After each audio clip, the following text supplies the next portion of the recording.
Pero del Salvador pasamos a Costa Rica. Hoy estamos bien centroamericanos y tenemos el honor de recibir aquí en el set de este programa a la vicepresidenta de la Nación, la señora Epsie Campbell. Epsie es un nombre exótico, Epsie Campbell Barr. Es la primera vicepresidenta de la Nación, es un país que tiene 2 vicepresidentes, es además una política, economista, activista muy conocida de los derechos humanos en su país, la primera mujer afrodescendiente en ocupar este alto cargo en ese país centroamericano. Gracias por estar con nosotros, bienvenida. Muchísimas gracias por invitarme y poder compartir un rato con ustedes. Los ticos tienen un acento que a mí particularmente siempre me ha gustado mucho. Y cuando dicen pura vida, te derrites. No, cuando dicen la R, es que la R que viene como desde Costa Rica. Exactamente. Y lo que significó esa tierra desde el inicio. Y lo que ha significado un ejemplo durante muchas décadas de muchas cosas, incluso con un presidente que fue Premio Nobel de la Paz, con un José Figueres que logró tantas cosas y un país, como decía yo, considerado un país sumamente pacífico, un eje central de paz. Que cuando yo visité, veía cómo el campo era sumamente importante y cómo la educación para ese país también lo era. Han pasado muchas décadas y muchas cosas. Hoy día Costa Rica no es la Costa Rica de ayer. ¿Cuáles son los retos más importantes que están enfrentando ustedes los ticos hoy día? Bueno, primero que todo, agradecer la posibilidad de compartir un poco sobre mi país. Mi país tiene unas características particulares. Efectivamente es un país que ha caminado por la senda de la paz, como usted bien lo dice. Desde el año 1949 no tenemos ejército y eso nos ha caracterizado porque nos ha permitido hacer una serie de inversiones en áreas en donde cuando uno invierte en ejércitos y en protección, deja de invertir en otros lugares. Y nosotros tenemos un 8% de inversión en educación y un sistema de salud muy potente. Sin embargo, bueno, venimos saliendo de la pandemia. El país, si bien ha mantenido un crecimiento importante, la pandemia, como el resto del mundo, tuvo un impacto muy importante. El año pasado tuvimos, no obstante, un crecimiento del 7%, pero las brechas de desigualdad se han ampliado y han afectado particularmente a aquellos sectores que ya tenían alguna desventaja. Pasa en Costa Rica lo que pasa en otros países de América Latina. ¿Quiénes llevan sobre los hombros la pandemia? Las mujeres, los grupos indígenas, afrodescendientes, la gente de la ruralidad, son quienes tienen menos herramientas y cuando cae la pandemia son expulsados de los mercados de trabajo y luego son los que más, y las mujeres en particular, las que más difícilmente vuelven a conseguir el trabajo que habían perdido. Así que Costa Rica sigue poniéndose derroteros de grandes ligas, es un país que tiene un plan nacional de descarbonización hacia el año 2050. No solamente hemos pensado que debemos de ser carbono neutrales, en algunos casos carbono positivos. Tenemos más del 25% de nuestra cobertura territorial en algún nivel de reserva y 52% de bosques a nivel nacional. La biodiversidad de Costa Rica es impresionante. Así es, así es. Usted, con todo el respeto, y voy a ser muy franca con esta pregunta, usted ha sido ampliamente criticada por su agenda internacional, por los viajes y su agenda de concienciación sobre la afrodescendencia, sobre el medio ambiente, sobre el empoderamiento económico y de las mujeres. Ya usted saliendo del cargo, porque las elecciones son muy próximas, la segunda vuelta es en abril, ¿cuál usted piensa que son sus mayores logros durante esta gestión de 4 años? Bueno, yo pienso que realmente yo soy una persona que desde que asumió la vicepresidencia la asumí con una agenda internacional y nacional. Eso fue absolutamente claro. De hecho, en la primera parte de mi gestión estuve de ministra de Relaciones Exteriores. Así que el tema de la internacionalidad es una característica que he tenido en mi gestión histórica. Y además ha sido una de las responsabilidades que me ha colocado el presidente Carlos Alvarado. Yo diría dos cosas que son importantes en la gestión. La primera, el desarrollo territorial en un sector del país que tiene amplias necesidades, que es la zona norte de nuestro país, es la zona de frontera. Allí mi esfuerzo político nacional se concentró en esa zona donde nosotros tenemos decenas de miles de migrantes, una zona en donde los niveles de exclusión, como son las fronteras y las costas, son muchísimo mayores. Los niveles de avance que tuvimos durante este periodo, en coordinación con los gobiernos locales, yo creo que son sin precedentes, en términos de infraestructura, en términos de manejo de la propia pandemia, y una serie de elementos, educación, por ejemplo, una posibilidad de dar un salto cualitativo que permitió, digamos, a la zona norte. Ahí impulsamos un programa que se llama Franja de Desarrollo del Norte.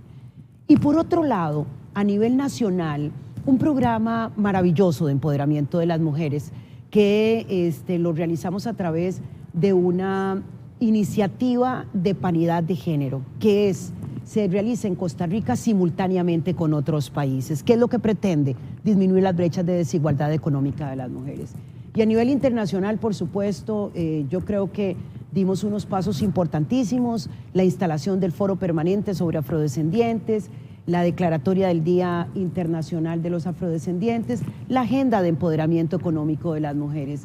Realmente tenemos esta necesidad en tiempos globales. No hay posibilidad de que miremos solo adentro, sino que tenemos que estar permanentemente mirando afuera y adentro. Y creo que la pandemia nos demostró lo interdependientes que somos, ¿verdad? Entonces creo que sí, estamos a muy pocas semanas. Nosotros nos quedan 6 semanas en el gobierno. La segunda ronda se realizará el próximo 3 de abril. ¿Qué posibilidades hay?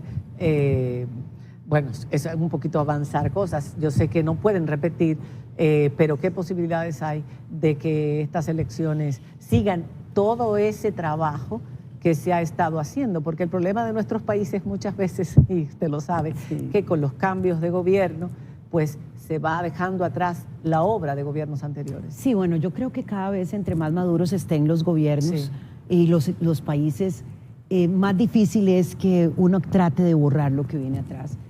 No obstante, efectivamente, yo creo que en general la responsabilidad de quienes asumen, y una tiene que tener la lógica de los cambios democráticos, es que las decisiones que toman los países obligan a los nuevos gobernantes a asumir toda la responsabilidad que esto implica.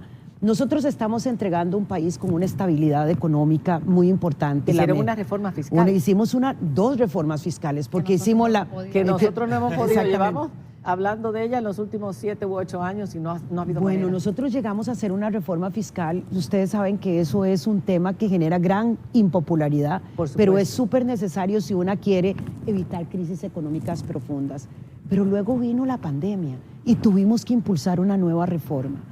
Reforma en la cual evidentemente el país que está entregando la administración Alvarado Quesada es un país mucho más estable en un contexto muy complejo. Pandémico. Sabemos que tenemos pandemia, sabemos que tenemos una guerra que ya empieza a tener manifestaciones directas en los precios del petróleo, en la realidad internacional, pero entregamos un país, digamos, que mejor de lo que recibimos en el contexto de haber manejado una pandemia. Esa institucionalidad de la cual usted está hablando, que ya es un país obviamente avanzado, que ya la quisiéramos tener aquí, pero sí hay 2 cosas en las que Dominicana y Costa Rica se parecen. Ustedes tienen su gallo pinto, aquí tenemos el moro, y ambos países siempre se han caracterizado por tener personas muy felices, pero también se han caracterizado por tener vecinos o una geopolítica similar, por decirlo así. Ustedes, lo que nosotros tenemos aquí con Haití, ustedes lo tienen con Nicaragua. El 10%, tengo entendido, de la población son de Nicaragua.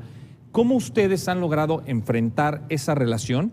Número 1, sin un ejército, y número 2, sin estar construyendo muros.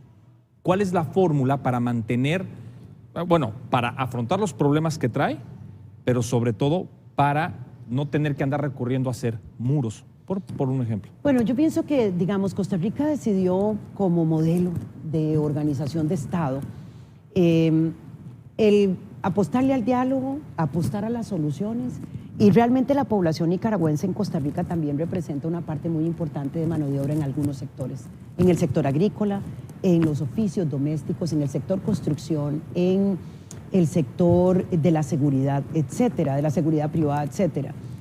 Y realmente lo que hemos hecho es administrar una migración que es compleja, porque no solamente la de Nicaragua, con las condiciones que tiene Nicaragua actualmente.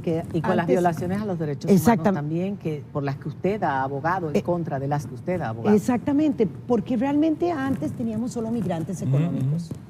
Ahora tenemos migrantes económicos y políticos. O también que usan el país de paso para llegar al norte, ¿no? Exacto, usted lo sabe perfectamente. Teníamos una gran cantidad de migrantes, incluyendo los inmigrantes haitianos, venezolanos y extraterritoriales, incluyendo países asiáticos y de África, que utilizan un corredor en las Américas que pasa por Costa Rica.